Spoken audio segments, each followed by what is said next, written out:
Coming out on this odd Friday evening. So, as Nancy mentioned, I'm Dave Bowne, Dr. Dave Bowne. I'm in the biology department at Elizabethtown College. My background, my PhD is in the field of environmental sciences. I'm an ecologist. And my research area of expertise isn't on climate change, but I certainly teach the topic enough and go to enough meetings where we talk about climate change. So hopefully I'll be able to help you understand what's going on from a scientific viewpoint, and then as we move more into policy implications, what we should be doing about this. Dr.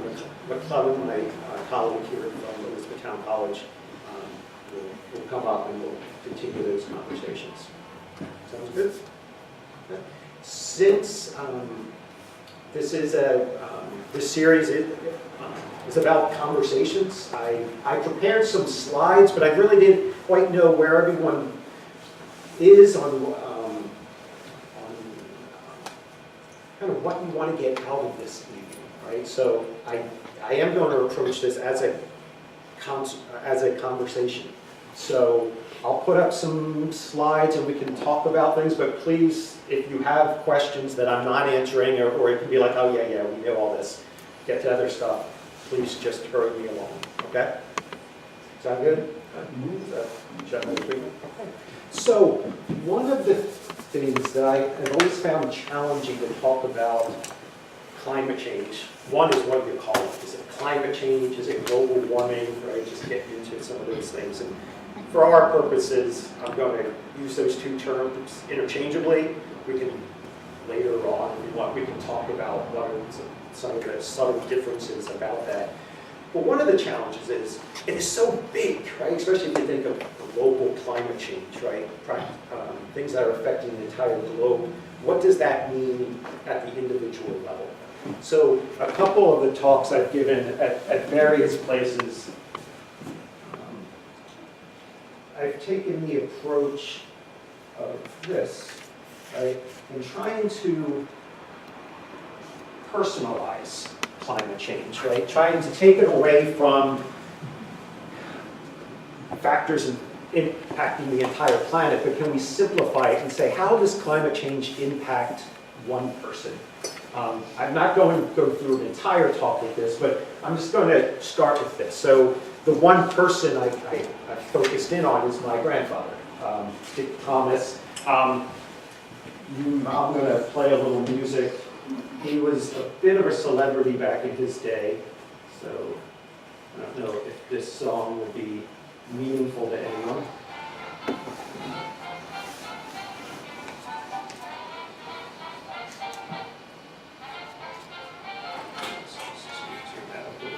Oh, that is max volume.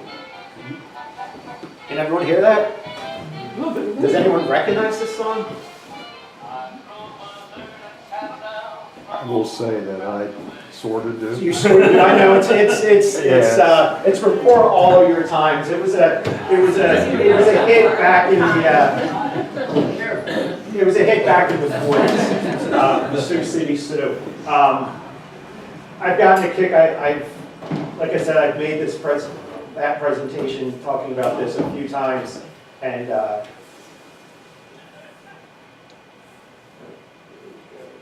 sorry, I'm not quite sure what's going on here. Okay, here we are. And I've had people in the audience start singing along, which was always really gratifying. You know, my grandfather's legacy lives on. This is my place. But the approach I took was, can we see how climate has changed, right, over his lifetime in a particular area where he lived. He grew up in Philadelphia his entire life. So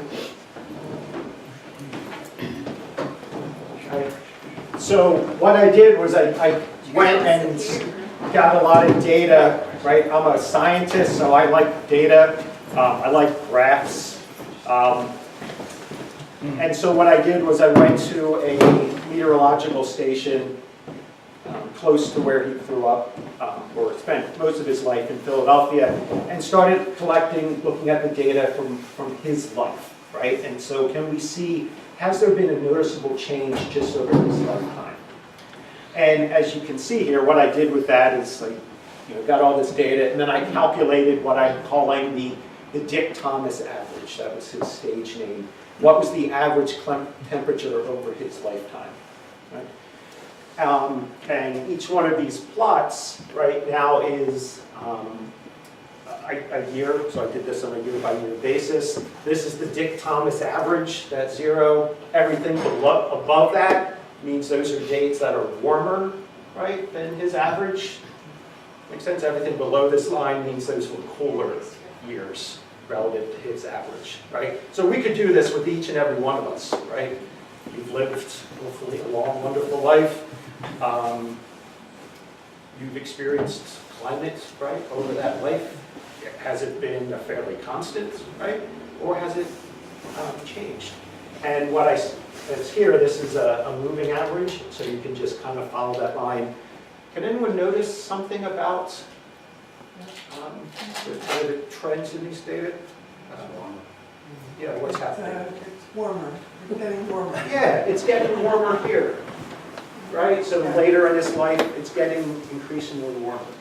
And if we take a look at this, and again, try to personalize it a little bit more, this box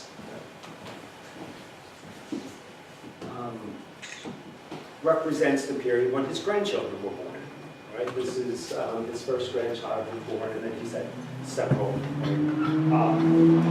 And so kind of the message I want to have you take away from this is, if you look at climate change just over this one individual's lifetime, his grandchildren are experiencing a climate far different, right, than he experienced over his lifetime. And that's just one lifetime, right? What are these kids, right, when they grow up and have kids, right? What are their kids or their grandkids? What is it going to be like? Make sense? So that's one of the approaches I've tried to use to try to make this a little bit more personal. One man's life, noticeable change, and then thinking about what that means for his kids, his grandkids, and so forth.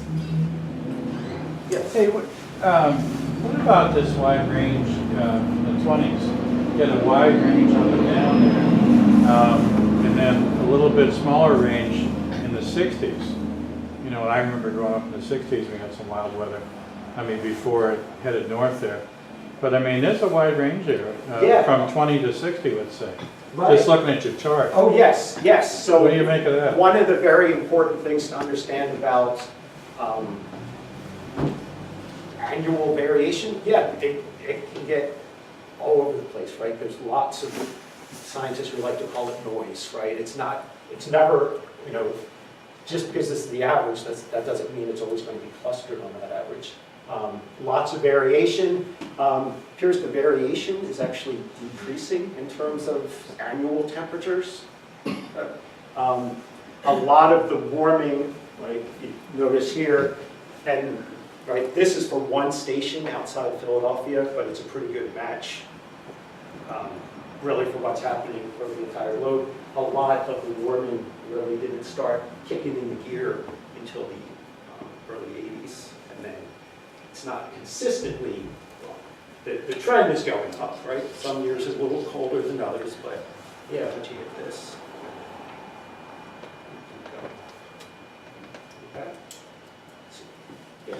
One thing that can help support your point is 19 out of 20 of the warmest years globally have occurred in the last 21 years. Yes, So and we'll see that in another slide. Yes, it is remarkable how consistently warmer it has been in the past 20 years. One of the other important points to understand about climate change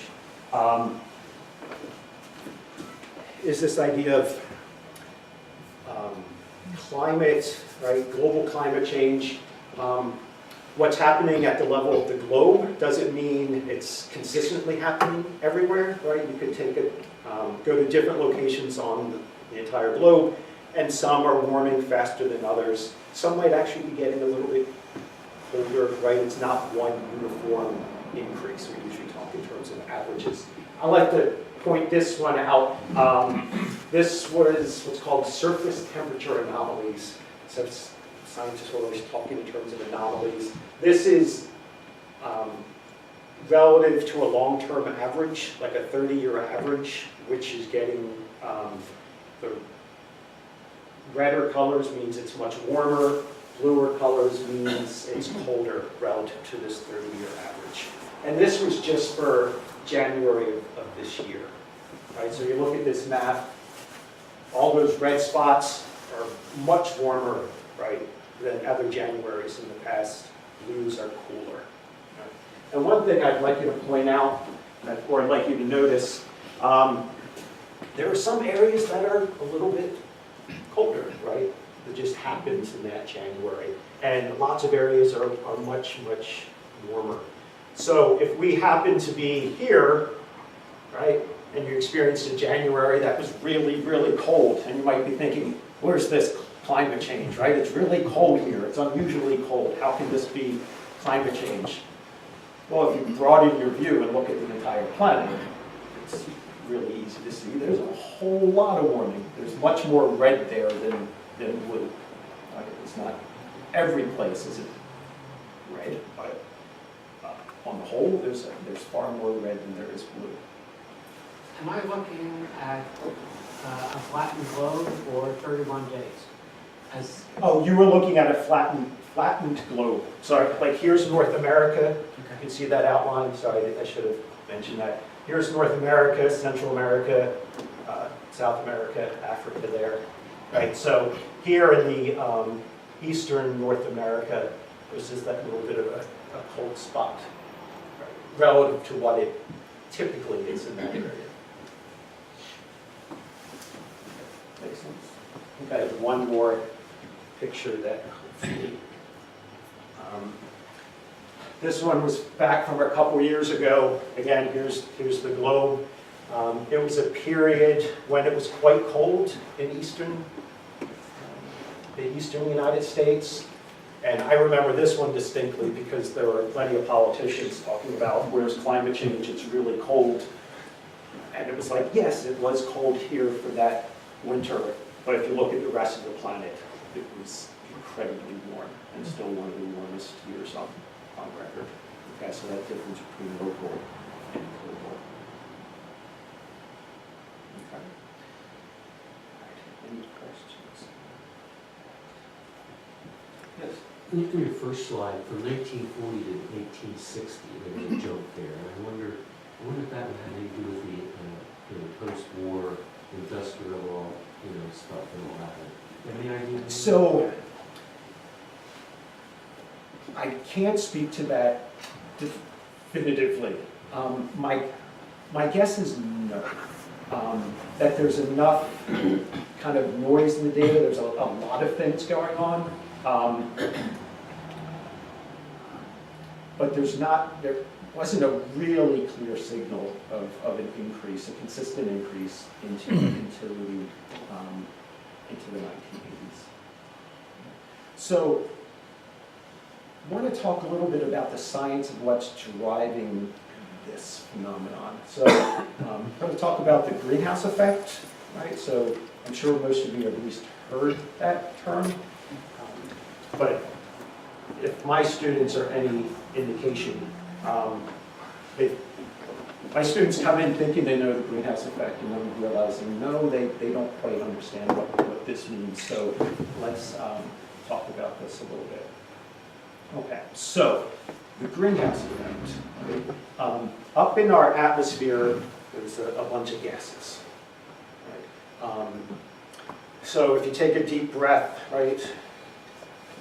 Most of what you're breathing in is nitrogen, which doesn't have any biological effect on you. There's lots of oxygen, which is a good thing, and there's just a really, really small amount of carbon dioxide. And so down here, carbon dioxide, again, we breathe it in, no big deal, it's a really small amount. We're exhaling more carbon dioxide, right?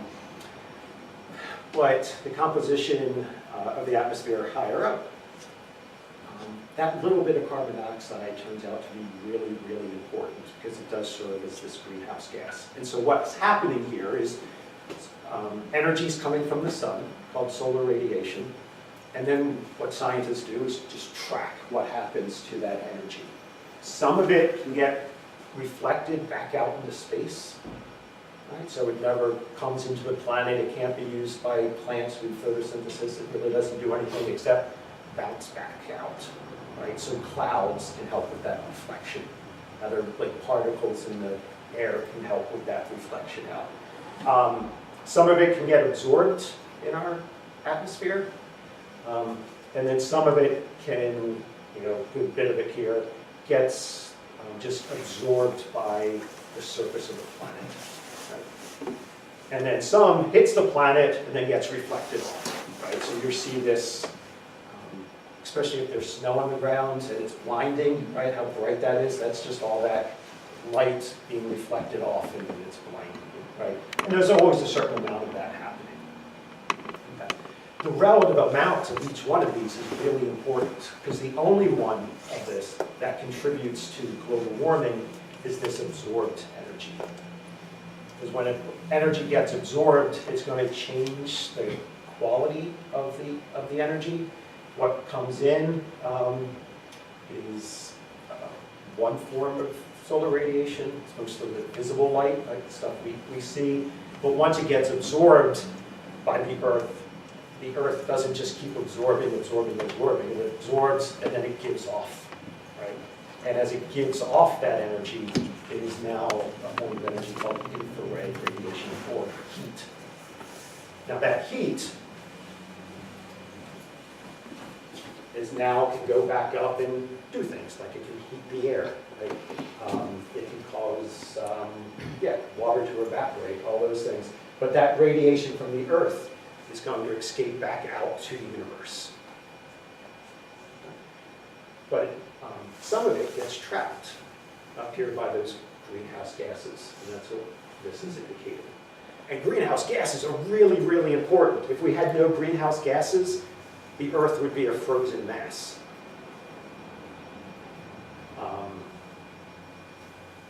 That would not be conducive to life, right? So some greenhouse gases are really important. It's just an issue of if there's more of those gases trapping that heat, that causes a warming of the planet.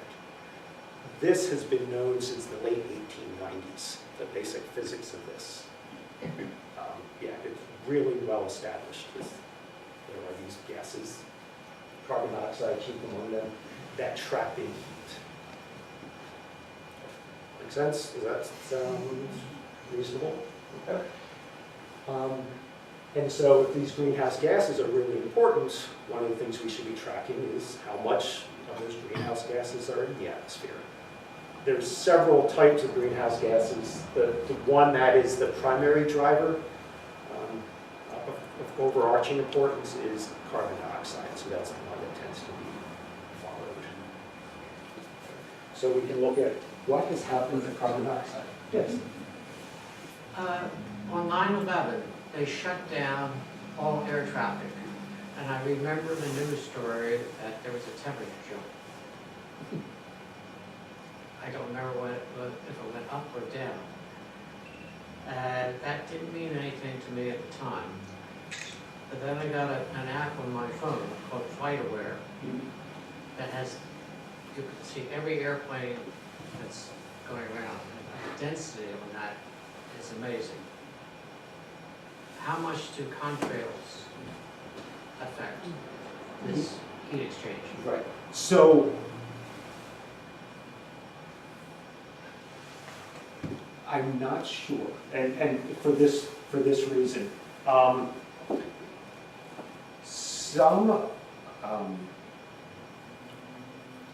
some of the emissions, like contrails, I'm going out on a limb here because I don't know exactly, but with Contrails, everyone know contrails, right? I have a feeling contrails would lead to a cooling, because they would,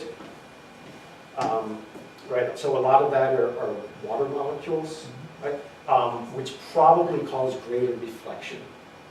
One of the really complicated things about trying to understand what's going on in the atmosphere is the behavior of water in the atmosphere and clouds, because some clouds have a net warming effect, because water vapor itself is a really potent greenhouse gas, so it can trap in heat.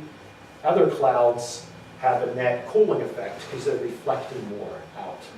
I have a feeling contrails are going to be of the reflecting type, but I'm not 100% sure on that. You can notice that, right? What happens just in your daily observations? What happens, what temperature is it in the evening when there's no cloud covering? Did you ever notice this? Oh, It's colder, right? Yeah, significantly colder, and that's all that solar radiation that was absorbed by the Earth is now escaping to the universe, not being trapped by clouds. Hasn't recently there been more of a shift as far as publicity goes about methane? I mean, Yeah. it looks that way. Is that a diversion? Oh, it's not a diversion. Methane is very important. Methane is a more potent greenhouse gas than is carbon dioxide. So, you know, per molecule, it's able to trap more heat. So we definitely need to keep track of methane as well. Carbon dioxide is still of overarching important in that there's more carbon dioxide and it stays in the atmosphere longer than does methane. But there's several greenhouse gases we need to keep track of. Methane being one. You might have heard, like, you know, methane contributions by cows and things, like cow farts, which is frustrating to me because cows can't fart. They burp out methane. They don't fart. But it doesn't really matter. Right. But that could be a big contribution. Yeah, so And termites. and termites, yeah, oh yeah, there's lots of things putting out methane. A couple things hiding under the surface, under like there's frozen methane in the oceans. If those things melt, called lathrates, if those melt, like, that's going to be very bad. So yeah, there's lots of different sources for greenhouse gases.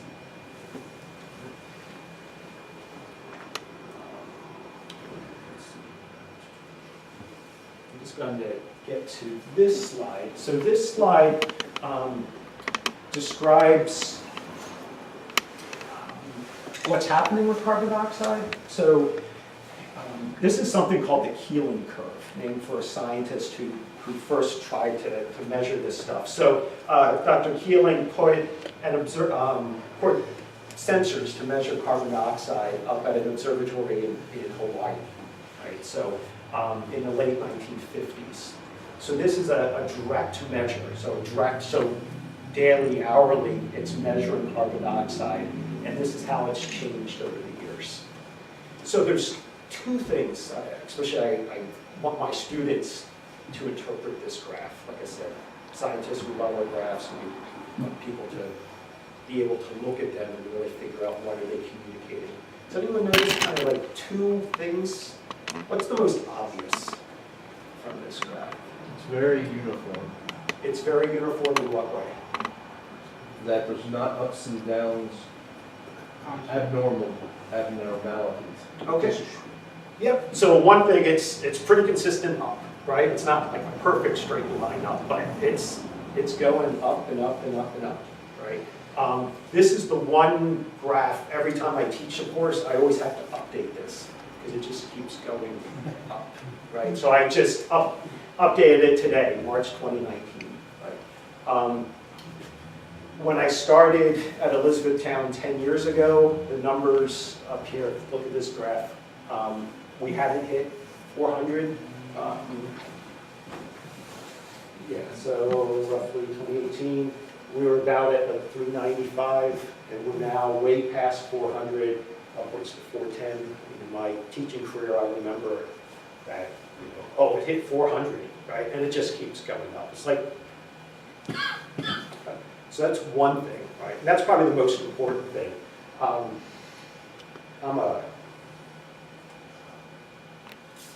was going to say I'm a poet at heart, which is not exactly true, but I do some like creative writing. I like kind of more on the creative humanity side of things. And there's a beautiful metaphor in here. Right? Ever notice kind of the up and down? Right? And that's really consistent.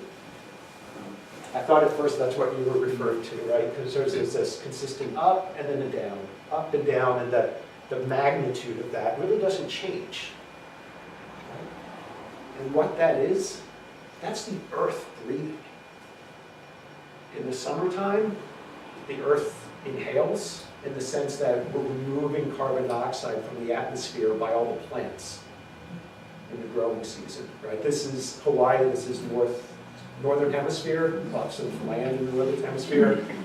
This is the earth taking a deep breath in, and then in the winter, there's not a whole lot of photosynthesis, right? Plants are active, more CO2 goes into the atmosphere. Summers come, CO2 goes down, winter, it goes back up, right? And so what you can see from this is the amount that's taken out every year by plants in the northern hemisphere, almost the same gets released back, right? So you're seeing that the natural. I just think that's beautiful looking at this in terms of deep earth breathing. You think the amplitude of those would change with deforestation? So there can be, but it's not a noticeable change at this level.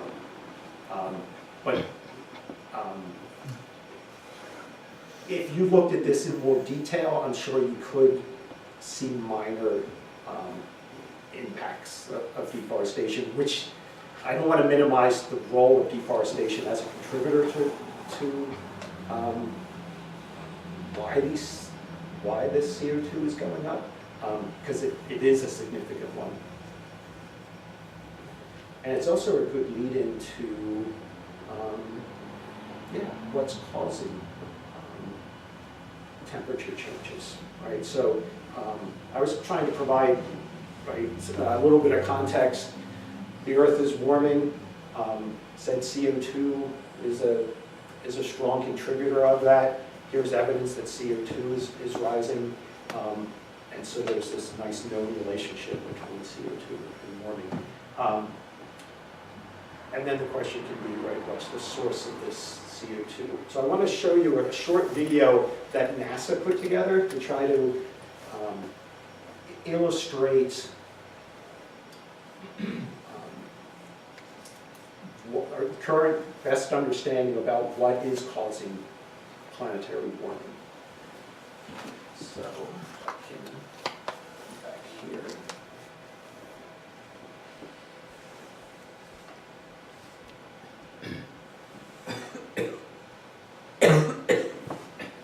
So I'm going to talk you through this. So what this is going to be,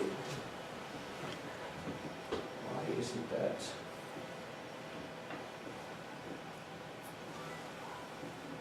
So I am not sure, it's not showing. Why would that be?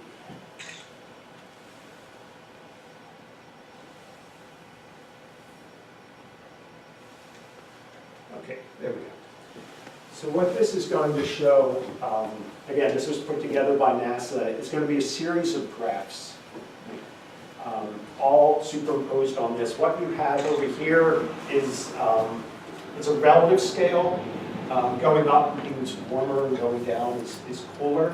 And down here it's going to be over time.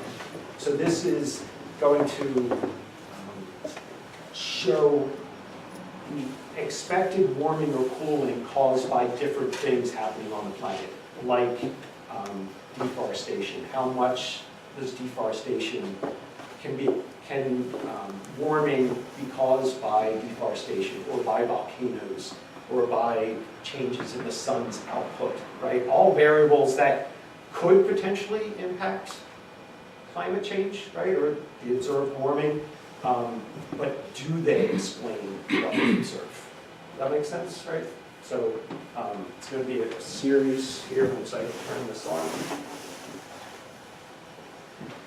Okay, so this is the observed temperature changes. And observe, this is directly measured by instrumentation. So this is temperature change over time, right? This is, can changes in the Earth's orbit, subtle variations, explain that warming? And it's showing, no, not really, right? There's a little variation, but it doesn't cause warming. This one is changes in the sun's output. Does that cause warming? And you can see, not much, occasionally the sun's putting out a little bit more energy, but it doesn't explain that. Is it volcanoes? Volcanoes are weird because they can both cause cooling, right? And they can cause warming. But you can see over this time period, from the 1880s onward, we know about volcanoes and they didn't do much. So here are these three things that humans have nothing to do with, right? And collectively, that's what this natural features, collectively, they don't explain much. Right? This white line is not explained by that orange line, all those natural factors. So then we have to investigate something else. Here's changes in land use, right? So, and we can talk about how changes in land use can affect. This is changes in ozone pollution that lead to a slight warming, but again, not anything close to what we observed. Here's aerosols. So aerosols, little tiny droplets that get into the atmosphere. This is where some of the contrails can come in. That has a net cooling effect. Because they're allowing more energy to reflect out into space. And here are our greenhouse gases, carbon dioxide and other ones. Right? A really nice fit to observe warming.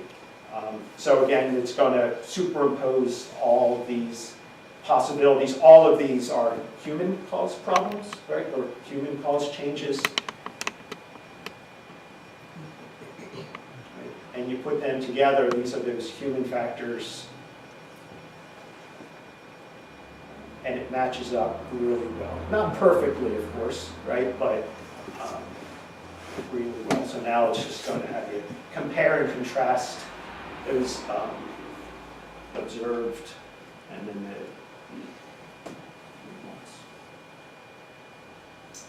Have you imposed the population rise in any of your charts, and does it correlate to the spike in population?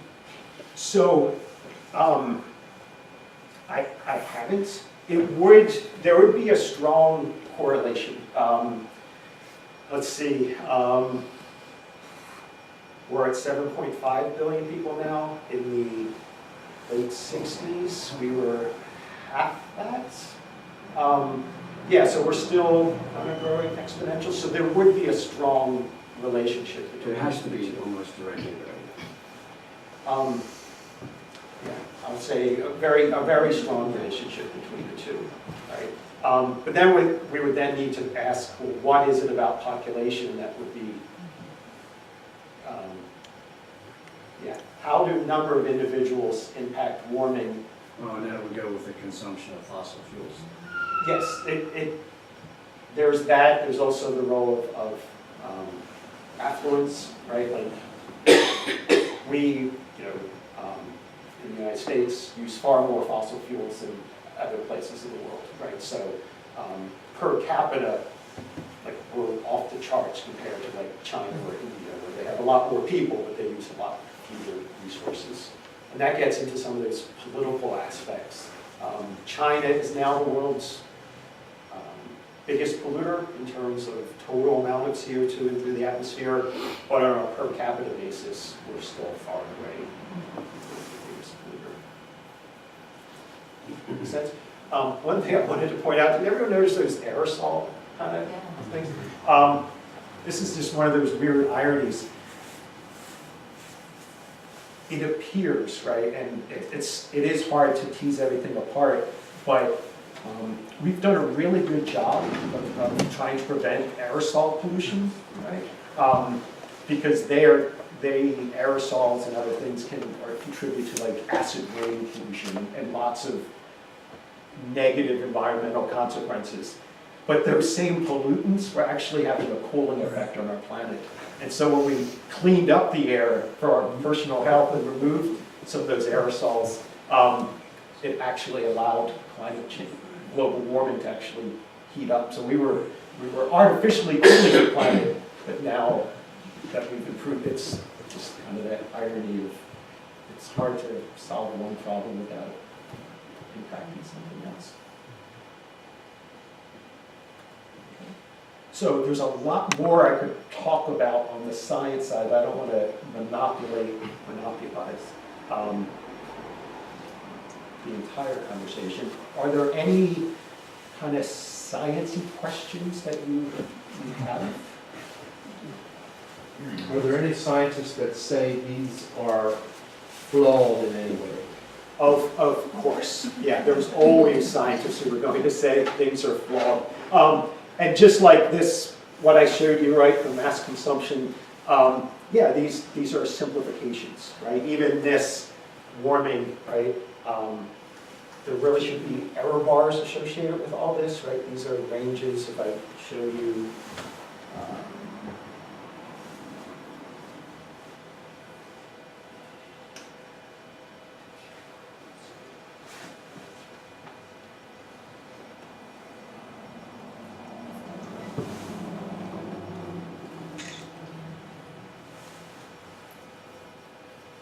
show up? Yeah. This is what's known as the global average temperature anomaly going back from 1850s to the current period. Right? And notice, so the black line here is kind of the average, and the gray is the range of values around that, kind of the uncertainty.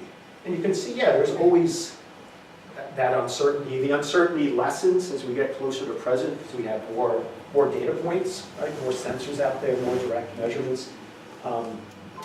And so, typically, we would just show you this black line, right? And we kind of hide all that variance because it just gets more confusing, right? But to be perfectly honest, yeah, we should be showing all of that, right? And so there are scientists who say, there could be some that say you're using the wrong model to kind of smooth this. You shouldn't be showing this. Yeah, there's always going to be a scientist or two out there who take a look, even, can have honest differences of opinion about how much data is needed to evaluate, right, to make, because it is a certain judgment call, right? How much data do you need to be convinced? And there's variation in that. Right? I was taught during my PhD, where I did my work at University of Virginia, one of the scientists in my department was one of the chief skeptics about climate change.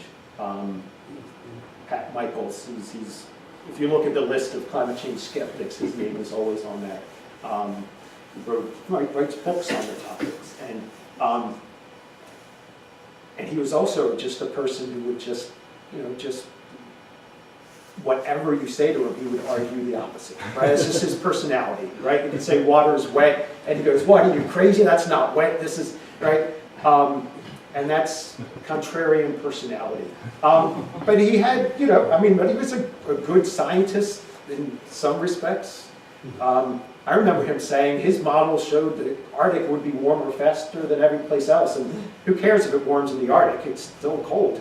And it's like, yeah, and he's right in the sense that the Arctic is warming up faster than every place else, but that turns out to be really, really important. Like, insanely important. The Arctic really drives climate over a much larger area. It's not just confined to the climate.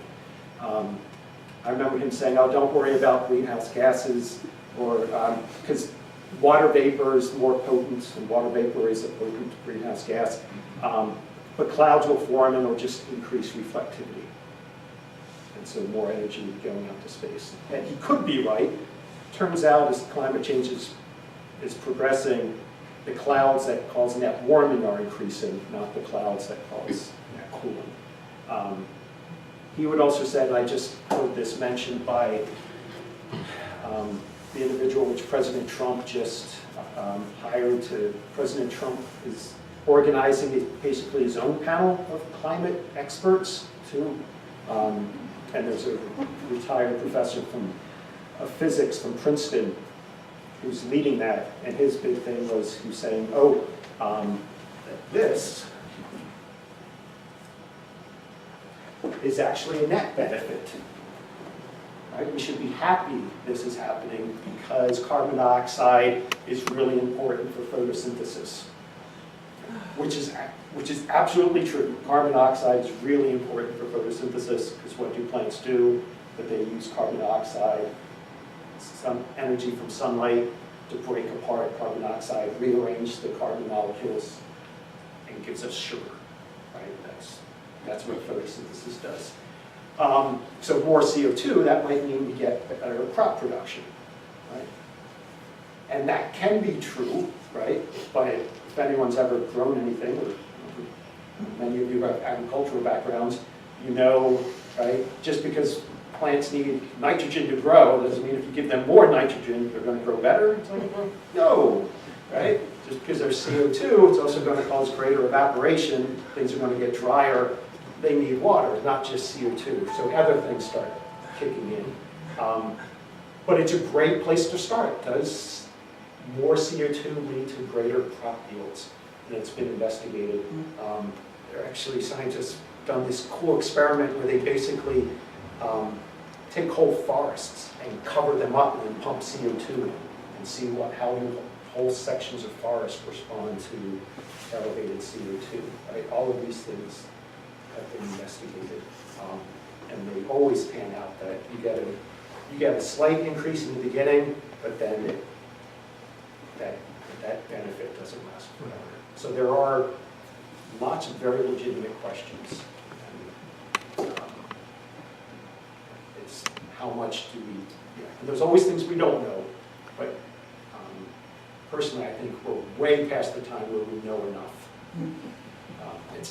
I mean, to me, it's sickening that I'm hearing the same argument I heard 20 years ago, as if we didn't learn anything in the past 20 years. I have two questions, and they're related. One is historical nomenclature.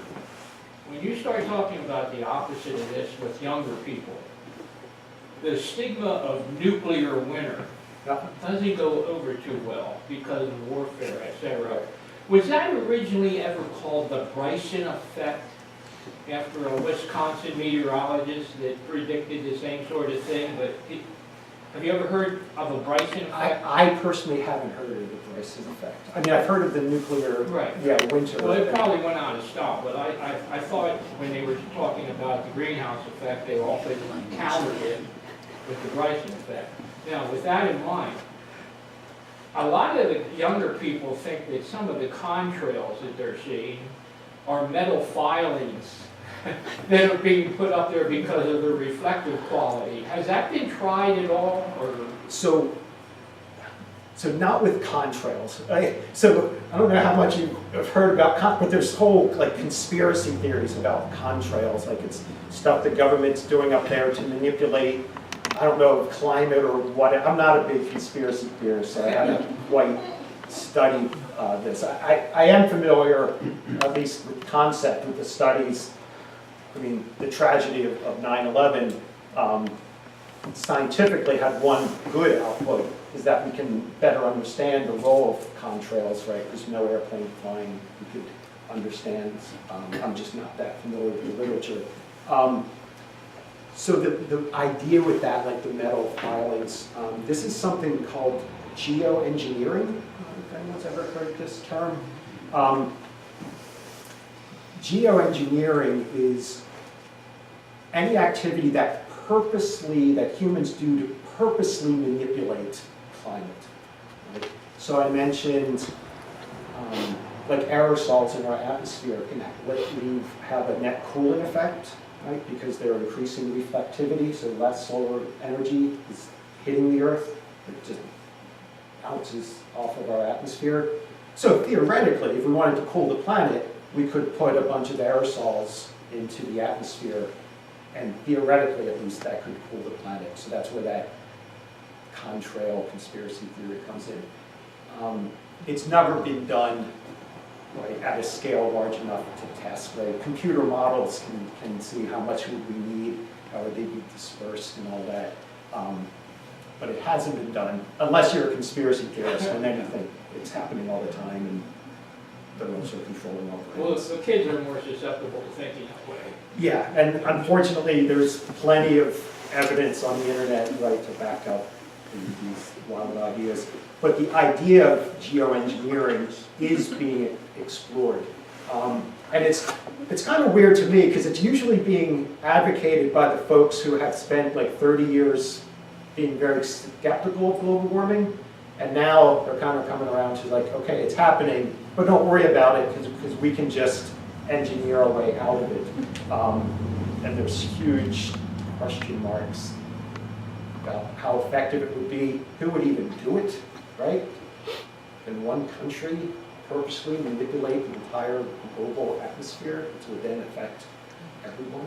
I mean, we're doing that just accidentally, but purposely. Well, isn't geoengineering, my son is working on a big project to gather up CO2 and drive it underground. Yes. And this is coming out of Los Alamos. Mhm. And they're working with the Chinese to do Right. that. Yes. So that is another part of, that falls within geoengineering, but that has a less It's kind of not- sinister, more yeah, innocuous, right? Either sinister or is it just pokey? Yeah, no, it's absolutely needed, right? Because the idea here, CO2 keeps increasing. If we cut off emissions, that's going to, with time, lead to less, right? But this is still much higher than we want it to be. So can we actively extract CO2 from the atmosphere and drive it underground. somewhere underground? I'm all for that, right? Because there's too much CO2 in the atmosphere. Can we get rid of it, right? And one way to get rid of it is plant more trees. Because they do that. And then it's stored for the lifetime of the tree. Burying it underground, it would, as long as it stays in there, is permanently removing CO2. How to do that at a big enough scale to have an impact is the question. That's one of the things advocated, if you've heard of clean coal. The idea of burn coal, but then the CO2 that's released, you immediately capture it, so it doesn't go into the atmosphere, and then you can take that and stick it somewhere. That technology we don't quite have yet, and where to stick it, right? Because underground, we need to make sure it doesn't leak out. People have proposed to sticking it in the bottom of the ocean. And what has it done to the bunch of carbon dioxide at the bottom of the ocean do? You put CO2 in water and it turns into carbonic acid. So you make our oceans more acidic, which is not good. That's already happening. But yeah, so there's a lot of, it's an area of very strong research. And a lot of fossil fuel industries are all for it, right? Because they're saying, essentially, keep using fossil fuels because we can capture it immediately and it'll be no big deal. Hasn't quite developed. Yeah, still in experimental stages. As far as the greenhouse effect causing the melting of ice and the consequence of ocean levels rising, isn't there a two effect impact, because the ice staying, water staying in the solid state, doesn't that reflect more of the stuff that's coming in? Yes. Okay, Yes, so with it the does. ice going, It's going to lead to more warming. Yeah, so that's an excellent point. So let's go back. More slides here. Yeah. So ice is highly reflective, right? So just as the gentleman said, as that ice melts, and if what's below it, right, is just solid ground, right, that's darker, so that's going to absorb more, which means more energy gets absorbed, which will lead to more warming, which will lead to more ice melting, lower reflection, which will lead to more warming, and so forth. So, yeah, the loss of ice is huge, both in influencing kind of the ratio of how much energy gets reflected, how much gets absorbed, and then that melted water goes somewhere, right? That melted water going somewhere into the ocean, it only is going to impact sea level rise if that ice was on land, right? So glaciers. If it's melting ice that's already over open ocean, like in the North Pole, that doesn't lead directly to sea level rise. Just like if you had a glass of water with ice cubes, you don't worry about your cup overflowing when the ice melts. The volume of that ice is already accounted for. So icebergs melting doesn't lead to sea level rise, but it can impact this stuff, relative reflectance and joules. But when land-based, as Greenland melts, that's contributing a lot of ice to the ocean's sea level rise, as well as potentially impacting this. Yeah, there are so many dimensions. What I was just talking about is something called positive feedback loop. And once it gets going, it just keeps building and building and building. It gets very depressing very quickly. So, if there's no more science questions, and we want to kind of get into a little bit more of the policy side of things, Fletcher, do you want to come up, or we have another? Before you give over the floor, where are we going, so that we can see how important it is to have a government policy? I mean, what if we're getting warmer? Like, what's all of it? Yeah. Is it, so some people say, we're all going to be extinct in 12 years. Other people say, oh, it's probably 200 till we have to worry about it. Yeah, no, it's happening. I mean, effects are happening now. I mean, and they're kind of directly measurable. When you first, when global warming first started being talked about regularly back in the 80s, it was a little more theoretical, right? In the future, this could happen. But we're seeing direct consequences now. I mean, you just have to know how to look for it, right? So this little chart is some of the impacts. So here, increasing carbon dioxide can lead to global warming, right? This net increase. It can cause altered plant growth, and maybe that would be a positive thing, at least in the short term. Causes ocean acidification, right? So the ocean is becoming more acidic, which means things like clams and stuff and coral have a harder time secreting their shell because it dissolves, right? All sorts of nasty stuff. And then global warming just has massive amounts of impacts. I put global warming up here. I prefer the term climate change, right? Because it puts climate dead center, right? And climate is really long-term averages in temperature and precipitation. You change those two variables, everything changes. Just everything, right? Where people, what people have to deal with, right? Where different plants can grow, all sorts of stuff. I mean, it's just, you change those, everything changes. So we're already seeing different species, the range shifting. Areas getting warmer and things are, plants are blooming earlier, seeing shifts in where those animals live. This is kind of more my area of expertise as a ecologist. Species extinction, there was just a small mammal that was the first mammal to be gone extinct because of climate change. It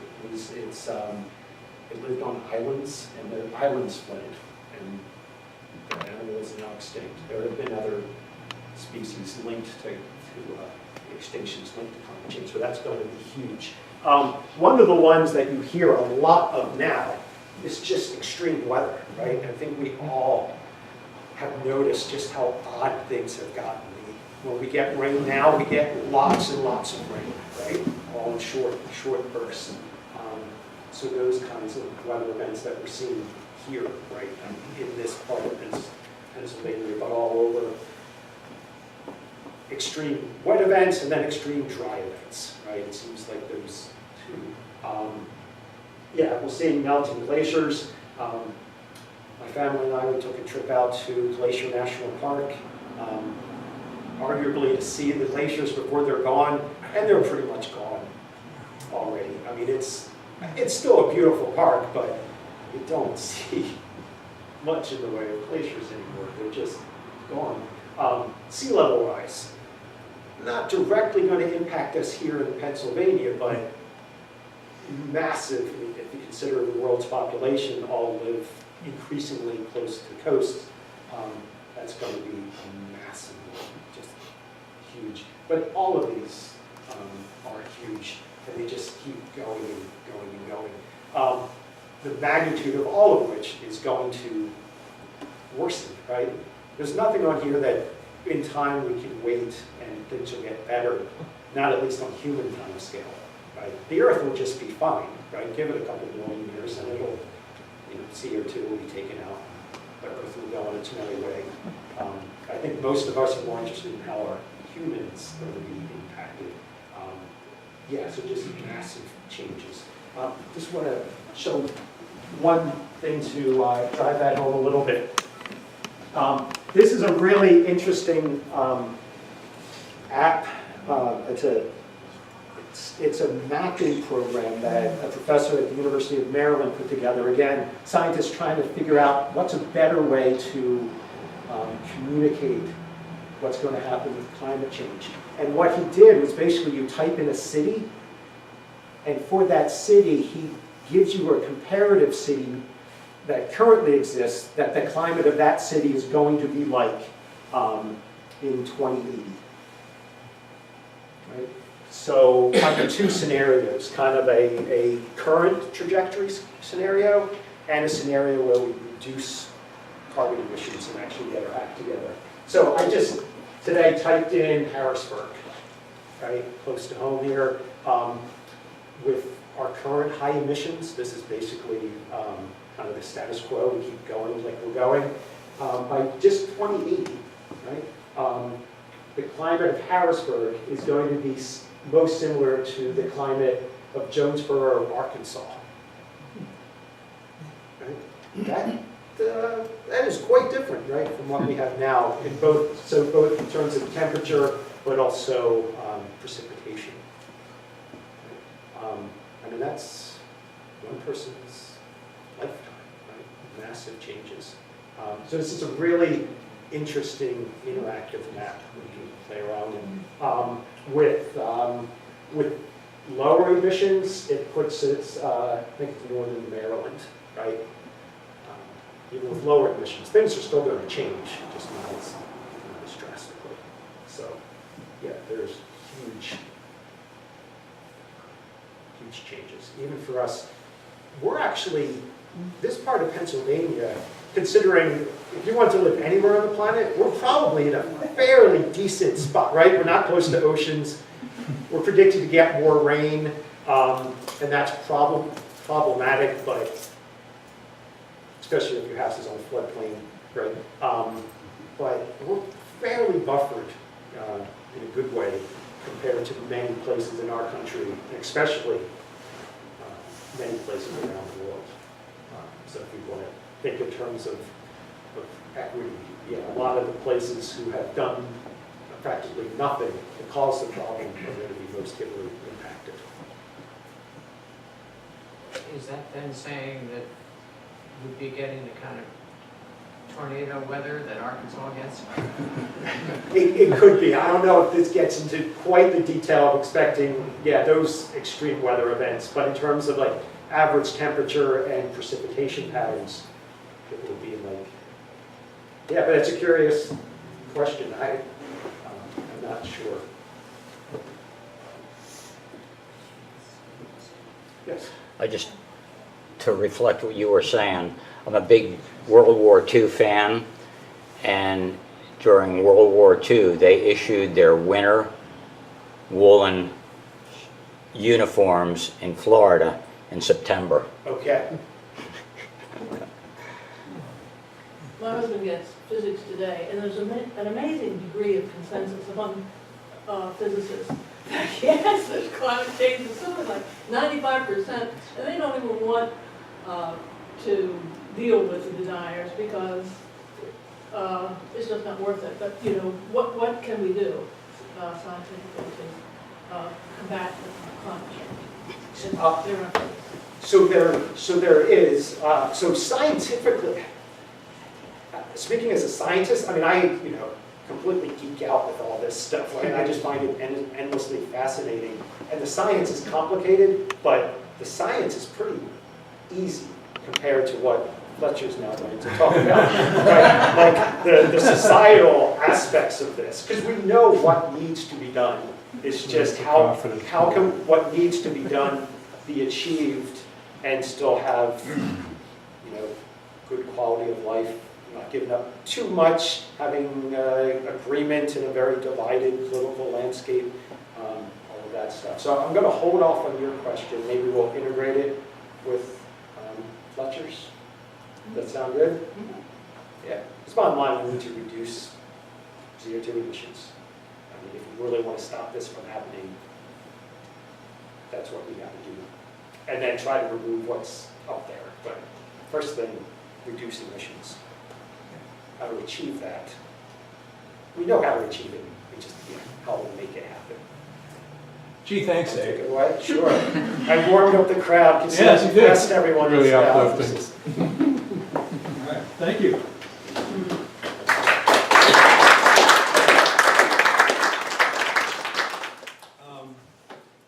Now, this is the time for you all to check your NCAA brackets while we transfer.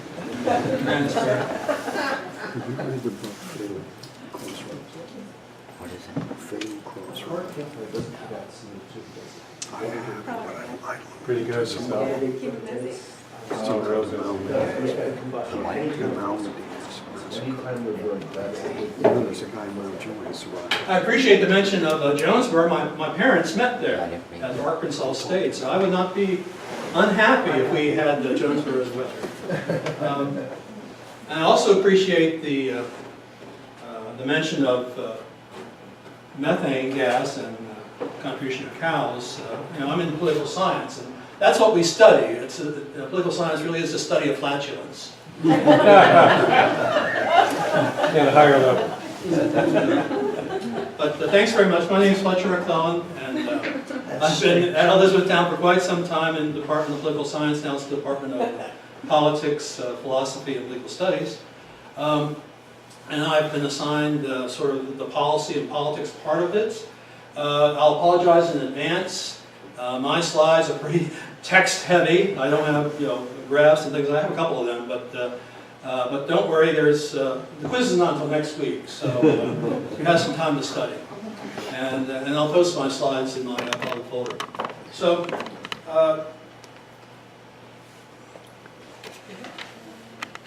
Very good.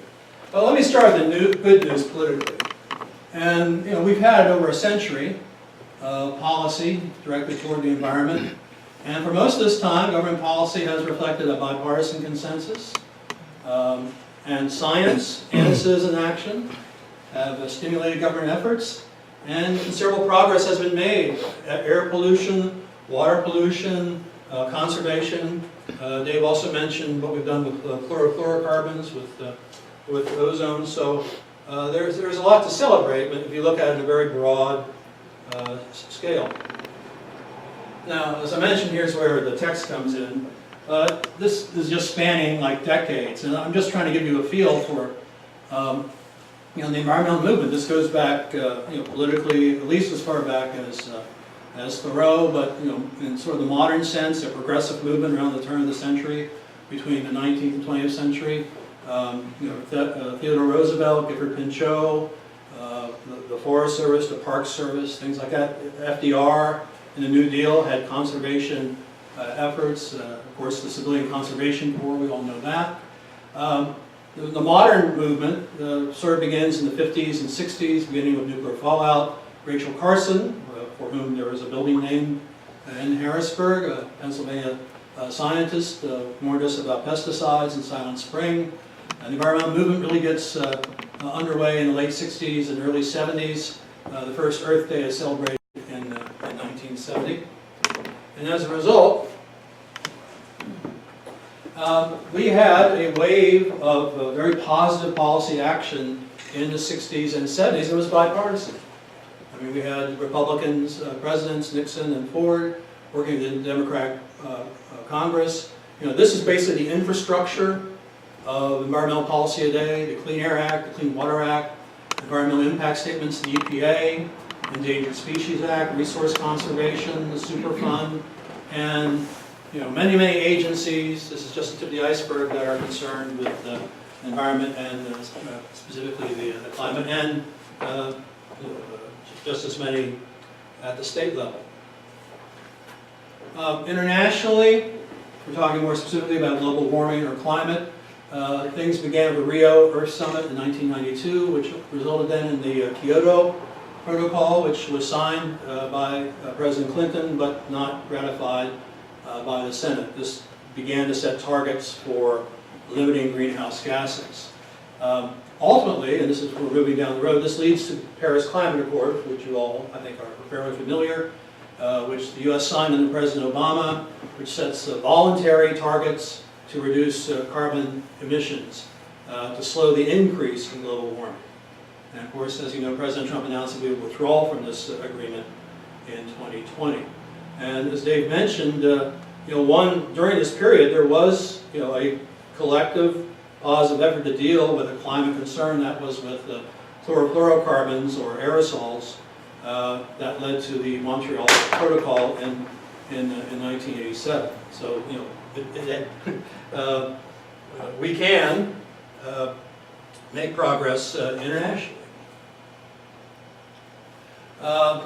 Just to brief you on what's happened in the last decade or so with regards to climate change, President Obama proposed a national cap and trade. We can talk about that process, kind of setting an overall limit and creating a pollution market, but overall lowering the amount of greenhouse gases. That failed to pass Congress.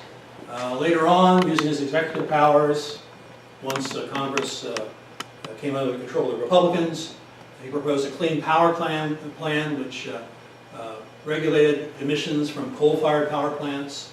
This was blocked by the courts, and President Trump has pretty much put the kibosh on that. President Obama also raised the fuel mileage standard and has an even more ambitious fuel mileage standard of 55 miles per gallon for 2025. Now, when President Trump came in, it's fair to say that he subordinated energy and environmental policies toward the goal, or underneath the goal of economic revitalization.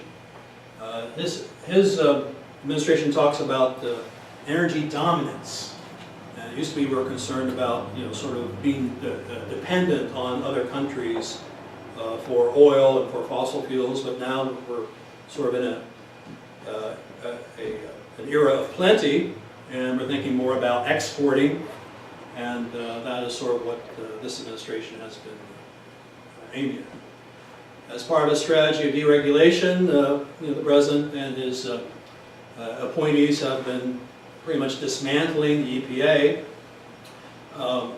and independent scientists on these advisory boards have been replaced with industry scientists. And in essence, he's attempted to terminate the Clean Power Plan and lower the fuel mileage standards. Now, what I really want to do here is to try to explain, this is going to be the main body of my talk here, which is to talk about how we've gotten into a place of political gridlock and policy gridlock on this issue. If you've paid attention, and I thought, your explanation was fascinating, and sort of us sort of thinking through some of the consequences. And you think of if you think of those consequences as maybe not the best for ourselves or for future generations or for the planet, and you think that things ought to be done, something ought to be done, why isn't it? Especially as scientific evidence and the consensus is right there in front of us. And so I'm going to pretty much look at 5 different sorts of explanations, political explanations, for why there doesn't seem to be, certainly at the federal level, at the national level, why there doesn't seem to be much going on this issue.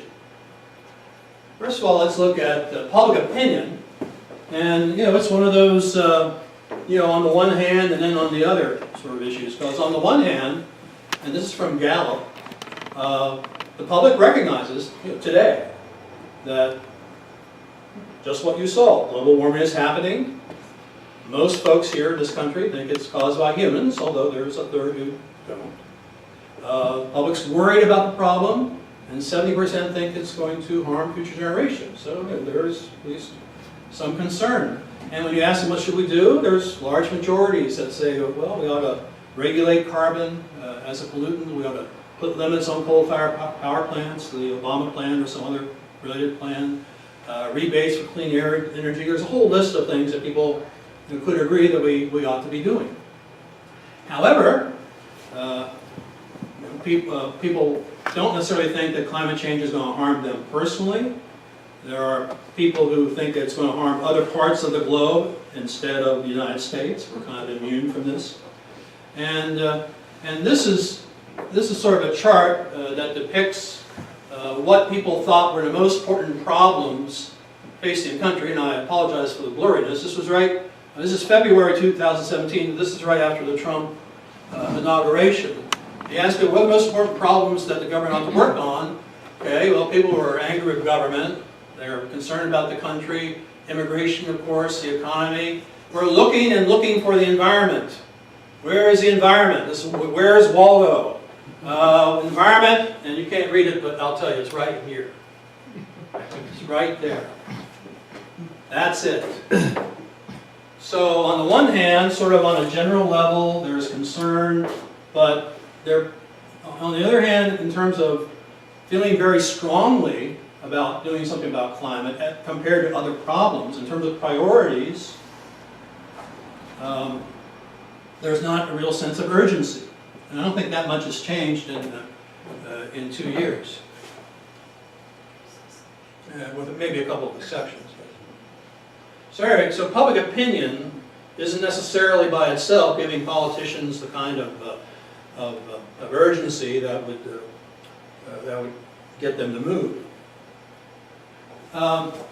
We have to talk about interest groups, and there's some of the, there's kind of a murderer's row there of powerful interests, and indeed they are, fossil fuel lobbies are among the most powerful in the country. A study was done between 2000 and 2016. Fossil fuel and utility interests spent $2 billion with a B dollars in federal campaign contributions and lobbying expenses, trying to influence the federal government, outspending environmental groups by 10 to 1. This has accelerated since Citizens United, which sort of freed or liberated corporations and wealthy individuals to contribute more and unregulated, unreported money. Contributions from oil and gas interests, and you're talking here about Coke and Chevron and Shell and Exxon and Mobil. Those interests alone increased their campaign contributions from $40 million in 2010 to $100 million in 2016. Most of this additional money comes from large donors, and it goes to the unregulated super PACs that can spend as much as they want. And they're usually, they usually come under sort of innocuous names like like Citizens for a Clean Planet or something like that. So you don't necessarily know what they're representing. Virtually all of this money goes to Republicans, used to be split more evenly. And of course, there's still like a coal state Democrat like Joe Manchin from West Virginia, things like that. So it's not totally sort of one-sided, but that's where it's going.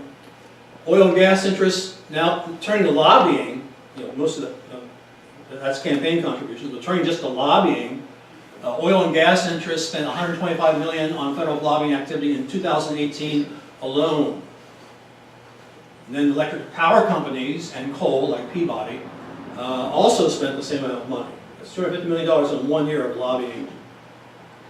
So, other things that fossil groups have done, establishing fake grassroots climate skeptic groups, so that there's sort of the appearance that there is a public opinion that is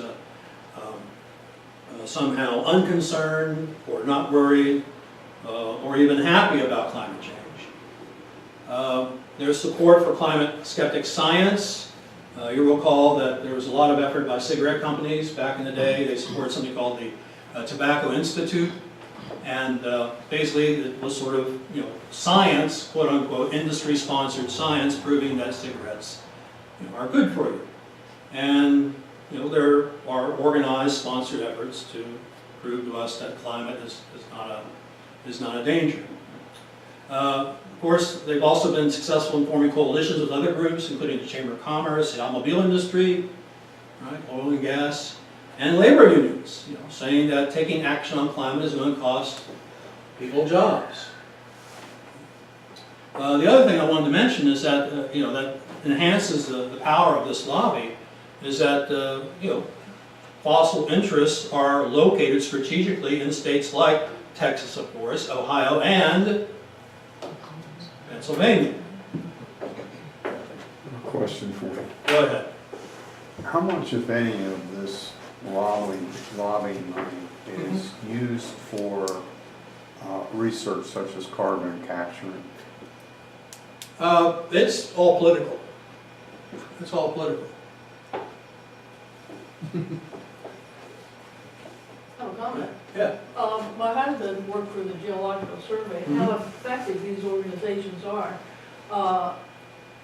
Their funding is drying up. A lot of the projects that they have been turned over to private groups, and they're talking about eliminating the USGS as an independent agency and having it be part of another department in the Department of Interior. So these groups really have a lot of power to destroy those agencies that are there to guard your water and your air.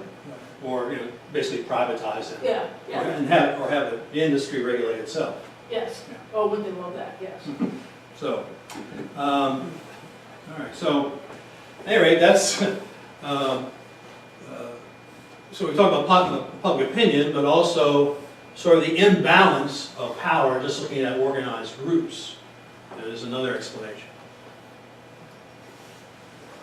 Short-term itis, which I guess is not totally unique to politicians, but politicians seem to be particularly afflicted. They have very short time horizons. They can only see as far as the next election, right? And then us folks, voters, most of the time tend to decide, make our voting decisions on the basis of what have politicians done for us lately. You put the two things together, and it's hard for politicians to develop a far-sighted, long-term, globally connected policy. They're under pressure to deliver robust economic growth. They are very scared to make tough choices, to assert priorities. Climate issues, at least to most folks, don't appear as imminent threats, except when we do have some of these extreme weather events, with hurricanes and floods and famines and pestilence. I might as well just throw it all out there. And on some of those events, there are those connections that are made to climate change, and for at least momentarily, people are concerned, but things tend to fade away. So under these circumstances, politicians either deny or downplay climate threats, which basically is like sort of the Republican position. Obviously, there are exceptions. Or you do what Democrats have done, which is to adopt the all of the above strategy, which President Obama did, Governor Wolf. You'll notice that a number of these, I'll show you later on some of these efforts to combat climate change. And Pennsylvania is far from being a leader in all this. We're the leader in fracking. So, but so all of the above, nuclear, coal, electric, wind, solar, and all that is good, right? Because you're developing alternative sources, but at the same time, the fossil fuels are still, natural gas and so on are still being exploited, and at best, you're having only sort of a gradual impact on climate, at best. Politicians are just not, I think, constitutionally capable of seeing very far ahead. And then there's truth decay. And I'm aware we're in a former doctor's office, and maybe Dr. Newman talked about this at some point, but the organized efforts, and we had a little bit of a discussion of this, have been taking place for quite some time to attack the authority of scientists like Dr. Bowne and experts, not just on climate science, but a number of issues like vaccinations. And climate science is vulnerable to these kinds of attacks because warming trends are not visible or directly experienced, and people confuse climate with weather. Well, we've had a cold snap here. Where's the global warming at? Climate skeptics, pump out conflicting studies and anecdotes, denying that a scientific consensus exists. Public debates features, and a lot of this the media has some responsibility for, but they'll feature deniers on the one side and scientists on the other, sort of giving the impression, right, that it's just, he said or she said, or sort of conveying a false equivalence about what is going on in the scientific community. And, this confuses people. They confuse, opinion with fact, and, they confuse, what sort of science is. Confronted with this kind of conflicting information, people will rely, and this is, basic cognitive science, they'll rely on preconceived ideas and their own kind of personal experience, and, social media, partisan echo chambers will facilitate the rapid spread of misinformation and, yes, fake news. So, in any case, people like Dr. Bowne can often be shouted down, or industry will trot out its experts. And this has just a general effect of confusing and fuzzying opinion, and giving people the same polls that I was quoting yesterday. People asked, quoting earlier on, people were asked, do you think there's a scientific consensus about global warming? 61% says yes, but 39% say no. Okay. So the public is confused about what scientists think. Is there a catalyst to truth decay? What's that? Is there a catalyst that started this? Well, or is it just a trend? Yeah, it's a long trend. Michiko Kakutani was the former book critic of the New York Times, retired a few years ago. Now she goes back to, she has a literary background, so she talks about like postmodernism in literature, and sort of the idea of moral or ethical relativism. And some people will trace that, sort of as far back as the 1960s or even earlier. The idea that there really is, no objective truth. So, that's been going on in academic circles. But, I think, for quite some time. But I think politically, the idea of trying to weaponize misinformation And of course, politicians have been deliberately misinforming people, you know, as going back to the time when the first baby was kissed. So that's nothing new. But on the other hand, I think these kinds of organized efforts are a relatively recent phenomenon. And this just sort of softening our whole belief in authority generally. And obviously this goes to, you know, disbelieving government, but also academia, the church, you know, whoever we used to look to for guidance. And I don't think we'll ever get, you know, the toothpaste back into the tube. But on the other hand, you know, I guess there should be a lobby for people who believe in truth, or at least the notion, you know, that there's, you know, there are true things and not true things. But you know, this phenomenon here, and you know, this is, and I'm about to talk about, you know, polarization of politicians and the public. I mean, all this is reinforcing that. When you go on the web, you can self-select the information that agrees with your point of view. It used to be, as you all know, we had three networks. We had NBC, CBS, and ABC. They gave us the news, and okay. And you know, they sort of broadcast to a wide audience, and at least we might be able to hear conflicting points of view. Now we can select, you know, the kind of news information that agrees with our point of views.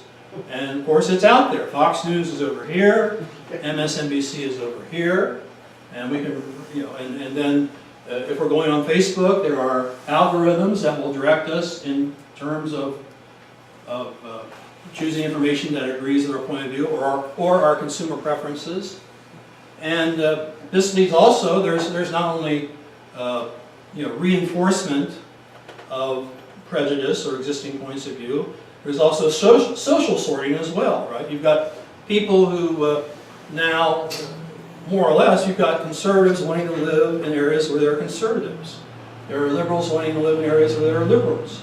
As a matter of fact, there are polls that ask people, and you know, we've sort of come quite a ways in terms of accepting differences. Used to be, you know, really, really serious matter. If interracial marriage used to be a serious matter. Certainly, same-sex marriage is controversial, but public opinion has moved.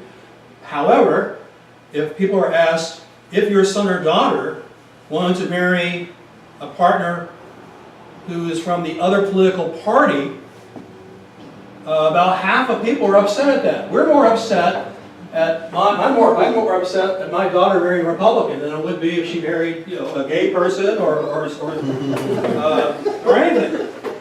But that's where we are. The party has become a source of identity. You know, we associate being Republican or being conservative with a way of life. Okay? Flag, free markets, guns, liberals, you know, close to folklore lattes.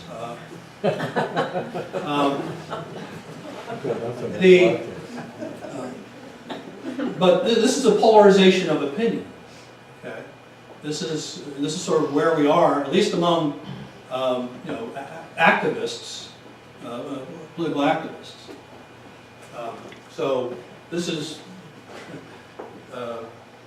you know, converting opinion really into a partisan or ideological opinion, and this leads me to polarization, which we're all familiar with. This asks folks, do you think global climate change is occurring?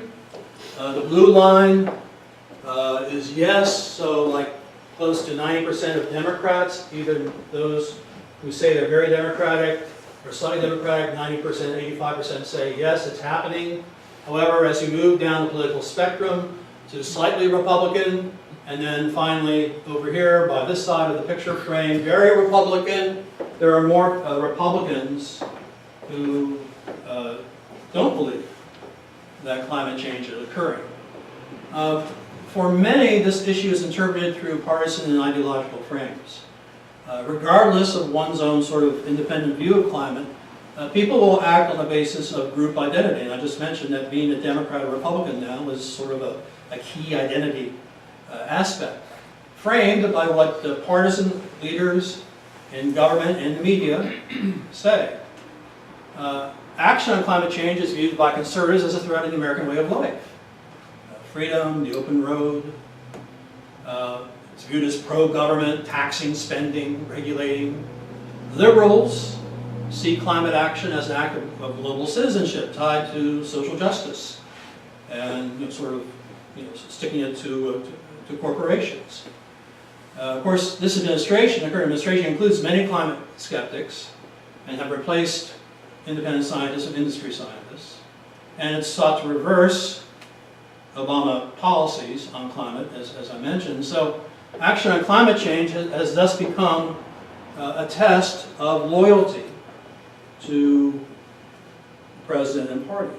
People will look to see what other people who share their partisan point of view think, and then act accordingly as group animals. So this is happening nationally, but it's also, certainly there's a herd mentality among politicians in Washington. Conservatives who think that if they deviate from the party line, they think they'll get primaried in the next election by someone more conservative running to their right.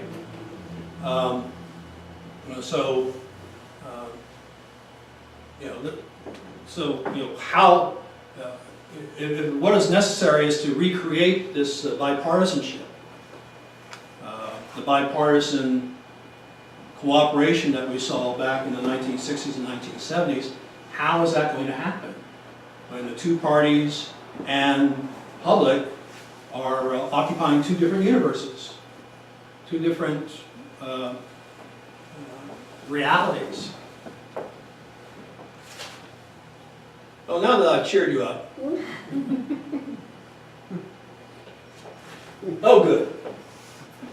So I've spent a lot of time sort of explaining why things aren't happening, mainly in Washington, but there is a lot happening in the states.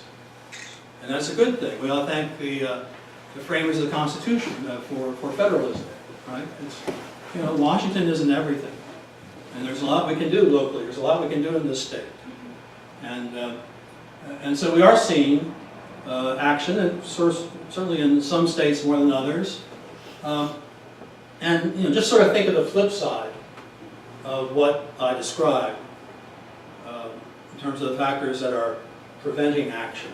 The flip side of that is citizens becoming active, okay, organizing, movement activity, pipeline movements,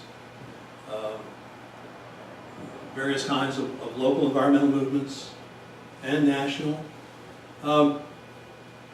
Sort of maybe if people don't necessarily think, or they're skeptical of science or they don't understand it, they certainly understand things that, if you convey it to them in the right way, they understand things that impact them personally.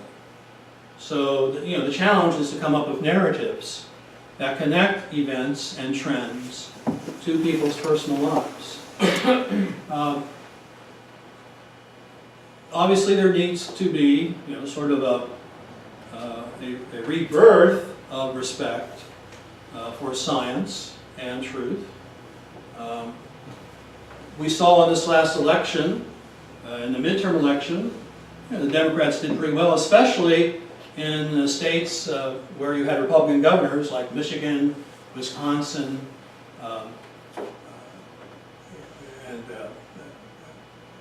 a couple other states where simply by changing administrations, and Maine is another one, by changing administrations we had a whole different outlook on seriousness of the climate issue.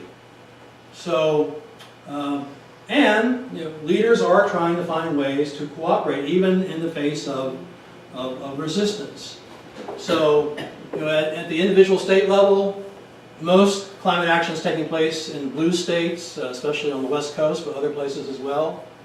Both California and Washington State have set a goal of net zero carbon emissions by 2045. And all kinds of things are being done, or facilitating a clean energy power grid, promoting electric vehicles, investing in energy efficiency of buildings, promoting mass transit, higher fuel standards, carbon taxes, and so on. One of the most promising things are regional alliances. This is the U.S. Climate Alliance, which is now, it grows almost daily. There are 23 states now that have said that we are going to try to meet the voluntary targets of the Paris Climate Accord, regardless of what Washington does. And you see once again there the West Coast, obviously the Northeast, but it's reaching down into North Carolina and some states that are at least purple states, if not red. There are regional greenhouse gas initiatives creating basically pollution markets on the West Coast and including provinces in Canada, British Columbia, and there is an Eastern Alliance of at least an effort to create a cap and trade or pollution market here in the Northeast and New England. And of course, we are the outlier. We don't belong to this alliance as of yet. So at the state level, there's collective action. Regionally, there's collective action that that should give us at least some hope. Finally, okay, which is the word you've all been waiting for. Finally, there's been a lot of talk about the Green New Deal, and I know you have your knife sharpened for this, so I thought I'd just present it to you, okay? And obviously it's controversial. It's been promoted by Democratic politicians, Ms. Ocasio-Cortez from the Bronx, Ed Markey, and we have a number of Democratic presidential candidates that have signed on to this. And of course, Republicans have attacked this as socialism. There are alternatives like carbon taxes being proposed to this, so maybe at least it's generating a conversation about what should be done. But anyway, here are the goals. This is it. And I guess the Republicans are going to vote on this, and Democrats are going to vote present. They're not going to vote against this, but then again, they don't want to be associated with this political stunt that Senator McConnell is conducting. Now, some of this has nothing to do with climate. Guaranteeing a job with a family-sustaining wage, okay? Family medical leave. So this is sort of the social welfare aspect of it. Providing all people in the United States with high-quality health care and housing and security and, okay, access to clean water, clean air. Okay, got a little bit of affordable food and nature. Now we're getting a little bit of high resources, training, high-quality education. This is more of a manifesto, a declaration, as opposed to like concrete policy, sort of aspirational. Now we get finally to the climate part of it. Meeting 100% of the power demand through clean, renewable, and zero-emission energy sources. Repairing and upgrading the infrastructure. And we've been talking about infrastructure, right, for quite some time, about roads and bridges and that sort of thing. So linking that to either refitting buildings or putting very high energy standards on new buildings. You could put those two things together. You have lots of construction workers, and you have moving toward a cleaner environment. Upgrading energy efficient, distributed and smart power grids, upgrade existing buildings, overhauling transportation systems, so moving more toward mass transit and zero-emission vehicles, high-speed rail. So there's a lot of money in this, obviously. Spurring massive growth in clean manufacturing and moving toward removing pollution and greenhouse gases in manufacturing industry. And then working collaboratively with farmers and ranchers to eliminate pollution and greenhouse gases. So that's it. That's it. And probably individually, I mean, these statements, I don't know. Public opinion is interesting, right? Because generally speaking, we're kind of skeptical about government. And generally speaking, we think the government taxes us too much and spends too much and wastes too much. And who am I to disagree? Yeah, that's true. But when you ask people specifically, though, about policies, whether it's social security, or cleaning the environment, or helping the needy, or energy efficiency, or a cleaner infrastructure.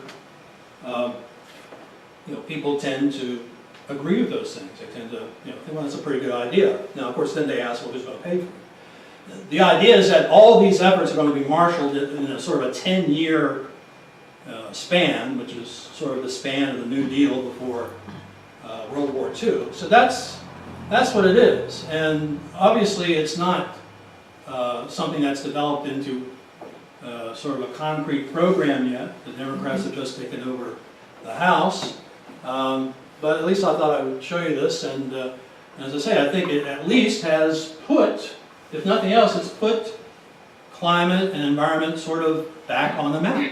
We're talking about it. Even if people are throwing labels at it, right? It's still, so I think to that extent, it's positive. So, I'm happy, Dave is happy, we're happy to take more questions and comments and other things that you have. Thank you. So we've seen the pendulum swing one side to the other. What about our neighbor Canada? Where do they stand in any of this? Are they affected at all by what we do? Are they the model? Well, yeah, they're more, they've been more out front on all these sorts of things. And of course, they're affected. Our acid rain, doesn't stop at the border, right? It doesn't stop, and Newfoundland is home free. So we're very much connected.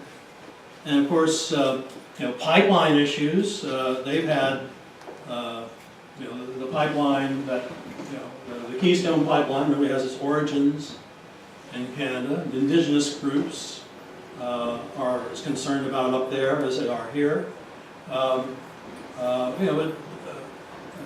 Canada's interesting because on the one hand they are kind of associated with having sort of more progressive government. On the other hand, they give their provinces a lot more leeway, a lot more authority to deal with problems. But increasingly, it's really sort of the fates of our continent are linked.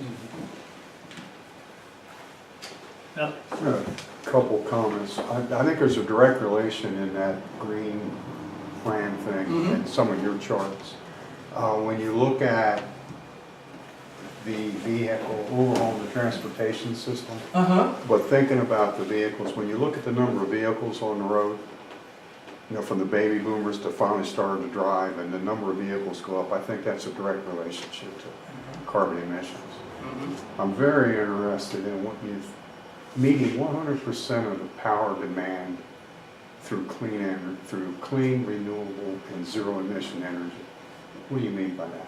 Or what does she mean by that? Well, that would be, basically taking, now, the good question is whether it includes natural gas, which is a cleaner fuel, but still is fossil. But we're talking about wind, solar, electric, we're talking about... when they do that, how do you maintain the grid? For example, in 2016, Germany increased their solar power by 4%. Right. They decreased their electrical output, decreased it by 6%. Okay. So you got to maintain the grid. Yeah. Another question is, what's the role of nuclear? Right. Exactly. And a lot of Europe is sustained by that. Here, it's been very problematic since what happened here 40 years ago. Right. So,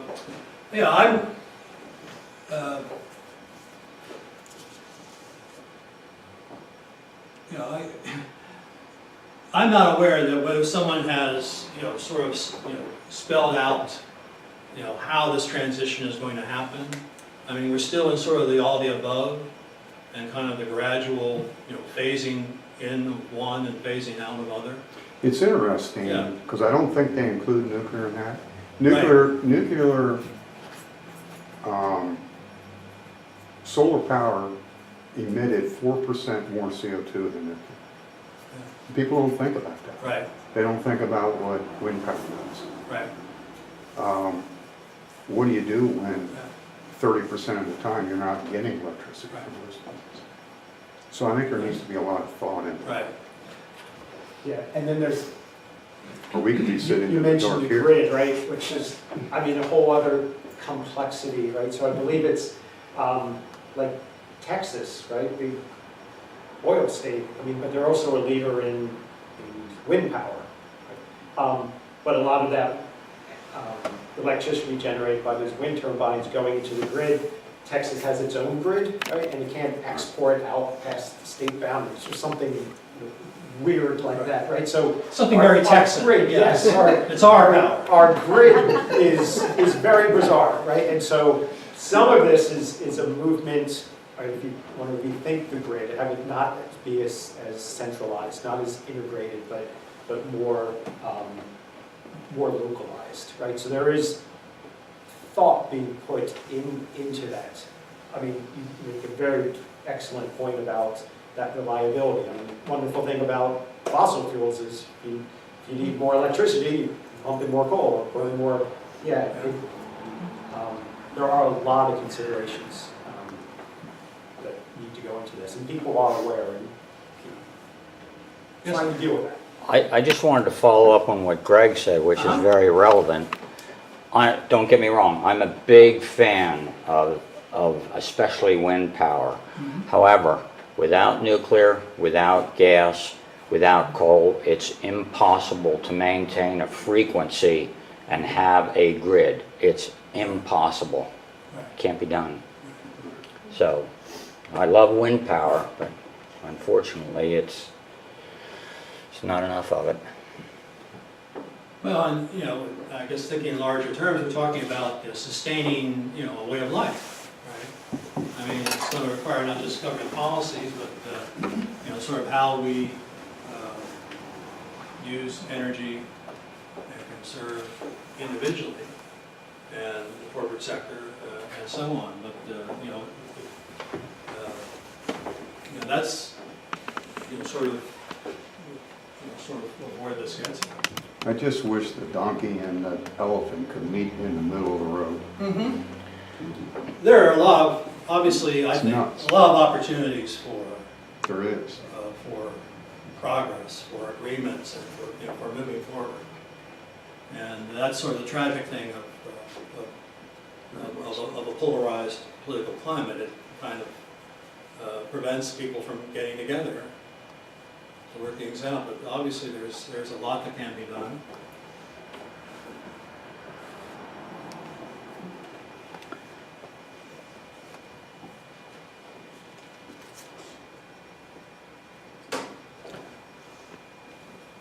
Everything?